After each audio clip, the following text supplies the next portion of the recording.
end the misinformation and just have an honest conversation. You can be critical of the Green Party, like, by all means, like, throw criticism at us, like, that's part of politics, let's disagree, but let's at least do it honestly, okay? Housing is emerging as a hot-button election issue in Parry Sound, Muskoka. PC candidate Graydon Smith is taking aim at a private member's bill introduced by Ontario Green Party leader Mike Schreiner in 2023.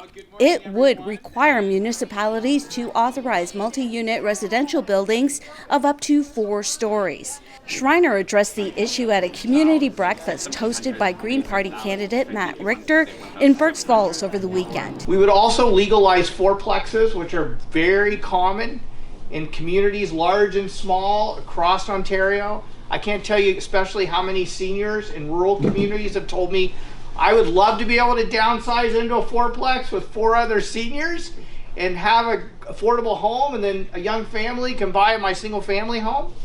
Now I will say absolutely. Smith claims the Greens plan could force 11-story condo towers onto small-town main streets, such as in Huntsville, Bracebridge, and Parry Sound. I spoke with him at an event in Kearney. Well, I was at the breakfast where Matt Richter and Mike Schreiner were this morning, and they addressed the issue of the fourplexes in the smaller ridings, and they said it's a welcome idea. What do you think? Listen, they've proposed a plan that is well beyond fourplexes. It is multi-story towers on main streets in communities in Muskoka. And that's just not going to fly with people here, whether it's in Muskoka or whether it's in Parry Sound District in Omagwan. We want our communities to retain that community character. Absolutely, we want to solve the housing crisis, which is why we've been investing a lot of infrastructure dollars through our government to get into the hands of municipalities, to build that infrastructure, to bring those projects online that they know are right for their community. So we don't need somebody coming in and saying you must do this and destroy the community character. We want to work with municipalities, get them the money that they need to beef up their infrastructure to get more houses built.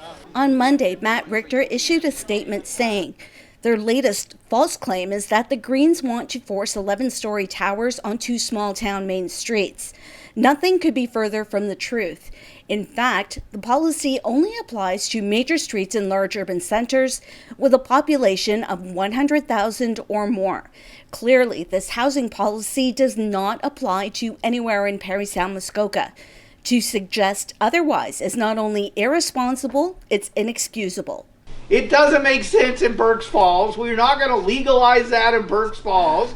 If you all want to do that, you can choose to do that through your local zoning. Burkes Falls Councillor Ryan Baptiste was at the breakfast and says additional housing is needed in the rural communities that are growing.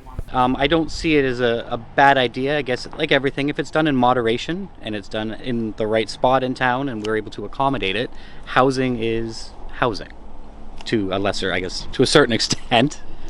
Do we have the infrastructure to support that? At this time, we're limited with the infrastructure capabilities we have to support something like that. So water and sewer would need to be expanded. And would that funding come from the municipality or from the province? A portion would have to come from the municipality, and then the rest hoping the province could step in and help out.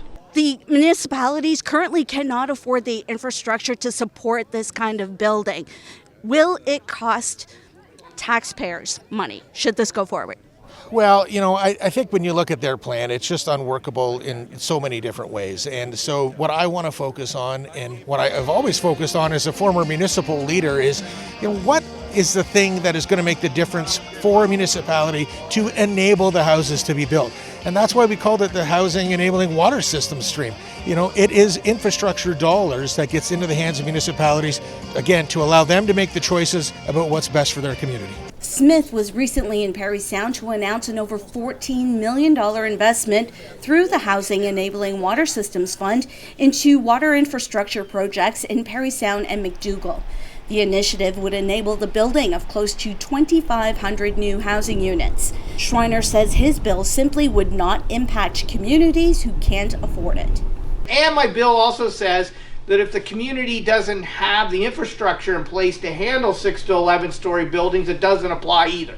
Increased funding for infrastructure is something that's on Baptiste's wish list. What would you like to see the province support in Burk's Falls? I'd like to see them support our healthcare, our medical center, possibly help out with money for grants to expand our infrastructure, our water, sewer, because we're kind of capped out on that in small municipalities. In Burk's Falls, we face challenges that a lot of other ones don't have, is we have water, we have sewer, sidewalks, streetlights, where a lot of municipalities up here are well watered and septic. So we have to find money in our budget to pay for those extra costs. Richter says increasing the supply of affordable housing for both renters and homeowners is essential in rural communities. I met with the Almaguin Community Economic Development Team just to highlight the need for affordable housing and affordable apartment rentals.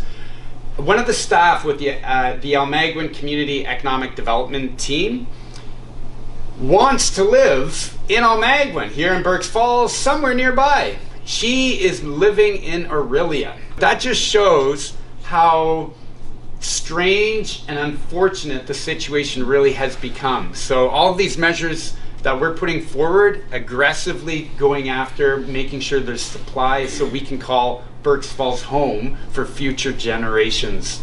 Full stop. The provincial election is on February 27th, and polls will be open from 9 a.m. to 9 p.m. Advanced polling is February 20th to 22nd from 10 a.m. to 8 p.m. You can find your assigned voting locations and a list of other ways to vote at www.elections.on.ca. Get out there and have your say.